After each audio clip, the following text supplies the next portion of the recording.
Hey guys, this is Stonecipher, and today I'm going to tell you how I got my APV in 2014 to 640.77. 640.77. Basically, what I tried to do, my main idea, my main goal, was to try to get the highest revenue, operating income, and net income as I could. Um, in 2009, I was only projected to make 245.75. Operating income of 22.60, and net income of 13.56. Now, in the current year of 2014, you can see that I made 389.19 of revenue, 51.24 of operating income, and 30.74 in net income.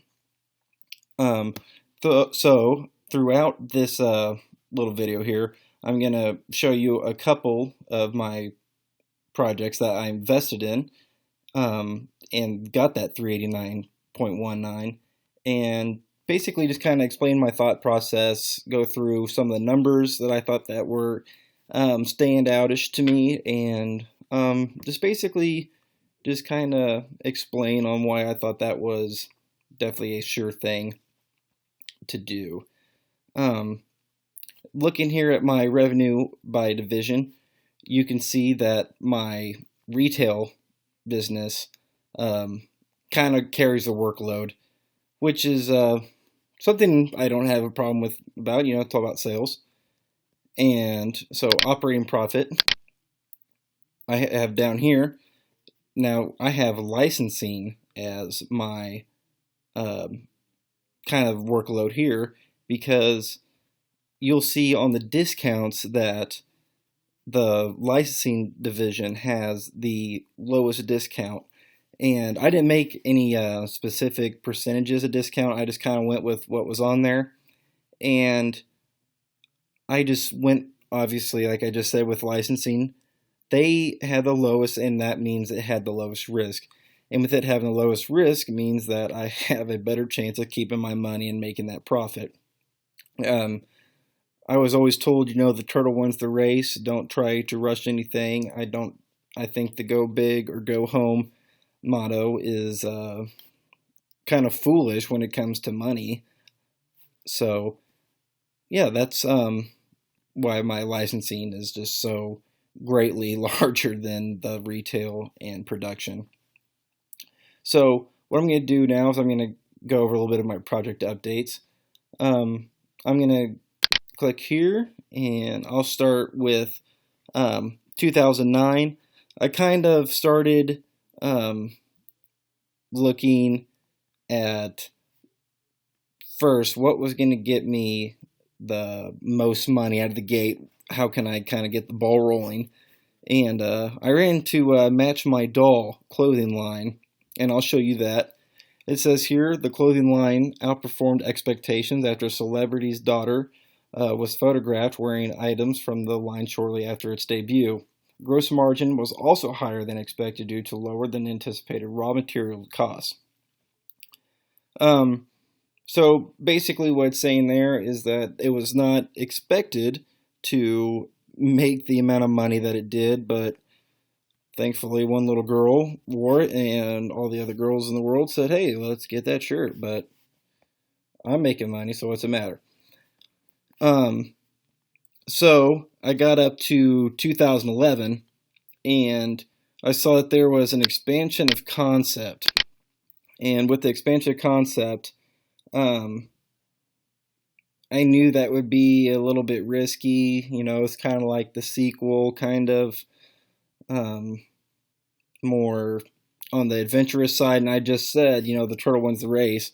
But I kind of had a little bit of an edge because the Match My Doll went so well. So I just kind of said, you know what, if the first one did good, let's just shoot for the moon and do the expansion on the Match My Doll. And let's see, another one that stood out was the replacing of equipment. Now this one was not a big money maker for me. It was actually about saving money. And instead of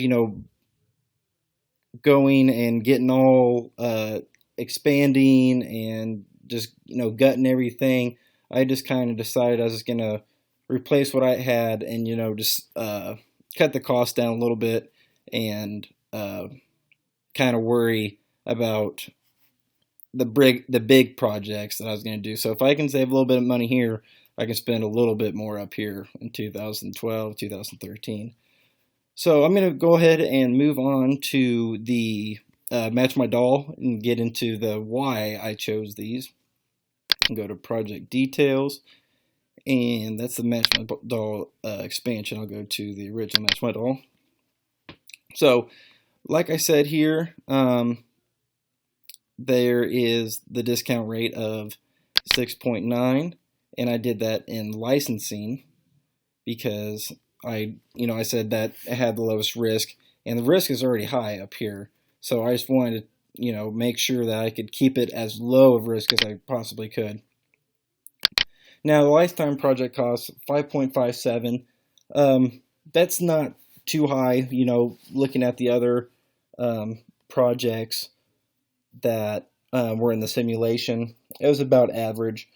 I wasn't really too concerned about this. That shouldn't really shy you away or motivate you to do something. Just if you're going to get your money back, it doesn't mean you're going to make a lot of money. It just means you're going to that's a payback period. The cost, just because it's a short amount of time, doesn't mean that it's going to be a lot of money fast. Now, the payback period of 9.21, that is getting the money back, and there's a lot of projects that were really short, and just having a short project doesn't mean it's going to be successful and all that kind of stuff, as I just said. But anyways, moving on here. The rate of return of 23.84%, I kind of like that. And the MPV of 12.39, not too high, but I was more interested in what was going on down here, and I can show you that here in a second. And I really like the profit index of 67.61. That's a really good number. That's a really, really good number to look at.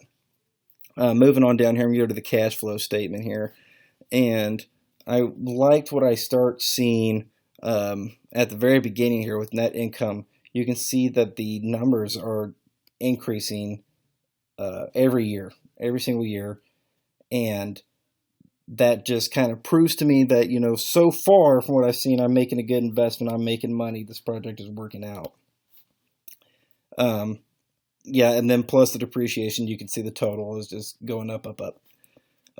Working on down here, the total cash flow and the opening cash going down to the ending cash balance. The ending cash balance is another big statistic I was really looking at with all of these projects.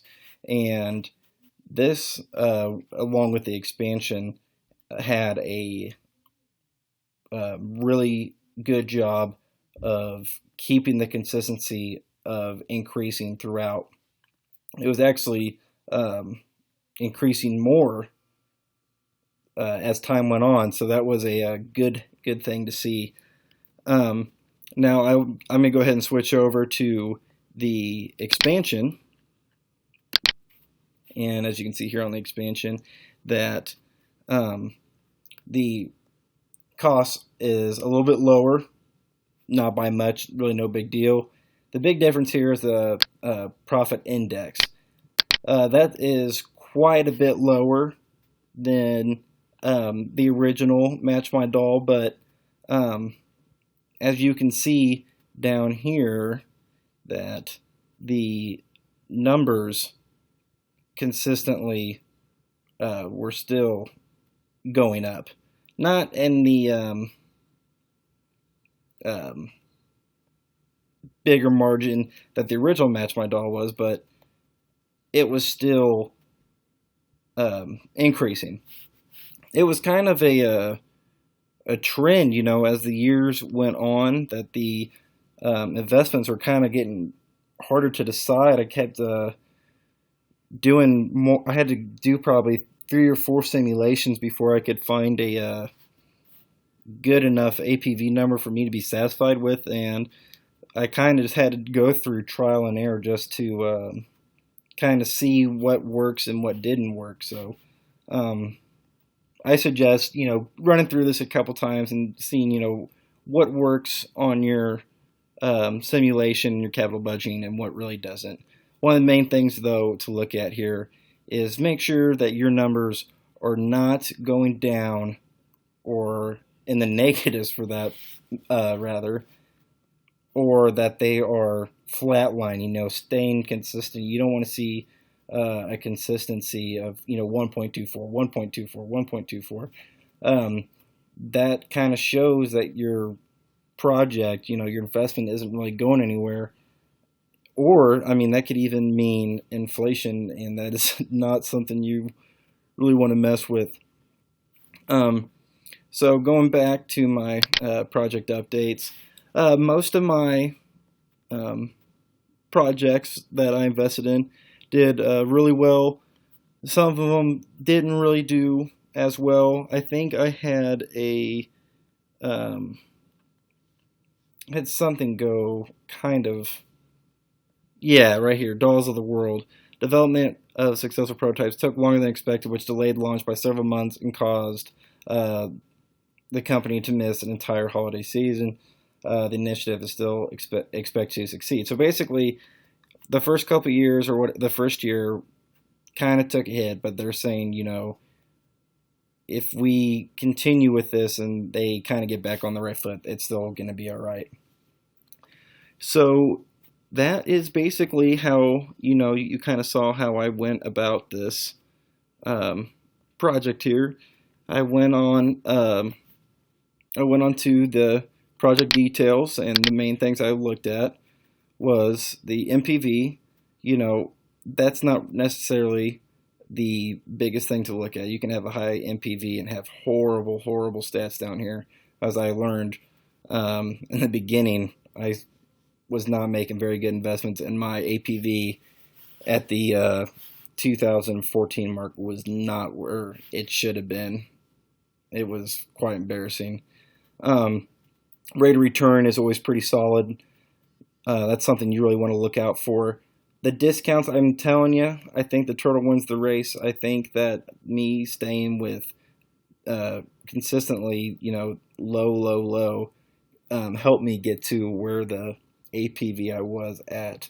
Your payback period, it's always nice to get your money back as soon as possible, but if you believe in the product and you believe in the project, that should not be a big factor for you. It's just a matter of how fast you're going to get it back. And your profit index, you want to see this number just go through the roof. That is something that really catches people's eyes. I was a little discouraged at the 4.4 here on the expansion of concept, but by looking at other numbers in here, I could kind of still decide I wanted to do that. So yeah, looking here that my numbers consistently wanted to go up, in 2014. So don't really pay attention to the drop right there. So as you can see, my numbers were doing pretty darn good. I think I finally got it down after 6 tries. So yep, that is how my investments got me to 640.77, all because of licensing and my retail. That's what I got all the money from. But licensing got me it because that's what saved me at the end of the day. All right, guys, thanks.